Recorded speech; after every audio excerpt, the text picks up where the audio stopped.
Hey, on est mercredi le 6 avril. Je te laisse deviner où est-ce que je suis. Je te donne un indice. Il y a des palmiers.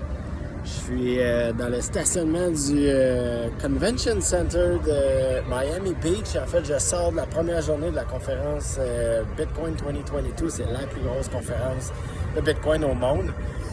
L'an dernier, si je ne me trompe pas, il y avait 12 000 personnes sold out. Cette année, il disait que c'était 3 fois plus gros. Je ne sais pas c'est quoi les chiffres officiels, mais c'est gros. Il y a beaucoup de monde, beaucoup d'actions autour, des t-shirts de Bitcoin, en veux-tu, en v'là. Étant donné que c'était la première journée, c'était réservé surtout aux gens de l'industrie. Donc, il n'y a pas eu de grande annonce. C'était pas ouvert au grand public aujourd'hui. Demain, jeudi, vendredi, samedi, ça va l'être. Donc, on risque d'avoir plus d'annonces, mais fait saillant, j'ai assisté à beaucoup de conférences aujourd'hui, puis tout ce que je voulais partager avec toi, c'était on va dire les grands thèmes de ce que j'ai compris qui ressortait, le gossip de l'industrie. En fait, un des grands thèmes, une des raisons principales pourquoi je suis venu ici, c'était pour le mining. Récemment, il y a eu, peut-être 6 mois, il y a eu un ban en fait du mining en Chine. Beaucoup de miners qui se sont relocalisés aux États-Unis, donc ça devient un sujet chaud aux États-Unis, au Texas principalement, en Floride moins. Mais l'industrie du mining, en fait, il y a eu une grosse migration de la Chine vers les États-Unis. Donc aujourd'hui, c'était un topic assez chaud. Ça parlait beaucoup du mining, mais un sujet qui me passionne encore plus, le mining et les énergies renouvelables.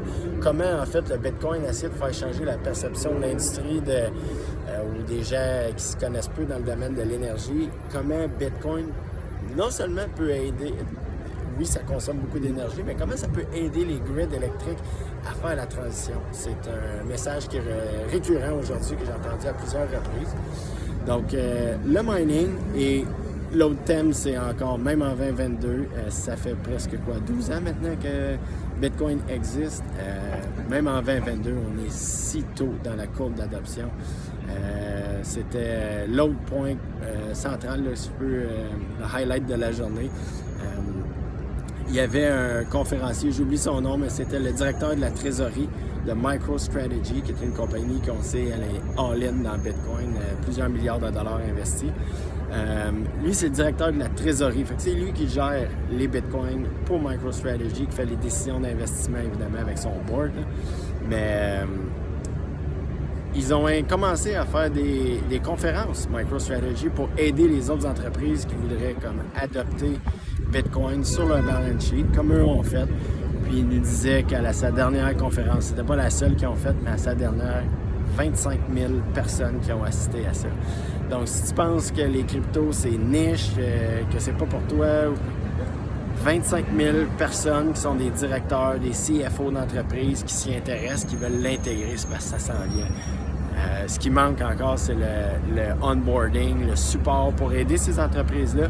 MicroStrategy, c'est une compagnie qui fait des services dans le domaine des technologies. Fait que forcément que non seulement pour eux, ils ont vu l'utilité d'adopter Bitcoin, mais là, ils voient qu'ils peuvent aider d'autres entreprises et faire de la consultation dans ces milieux-là. Donc, bref, c'était les deux grands thèmes de la journée. Beau soleil ici. Là, il est presque 6 heures. Je vais aller en profiter.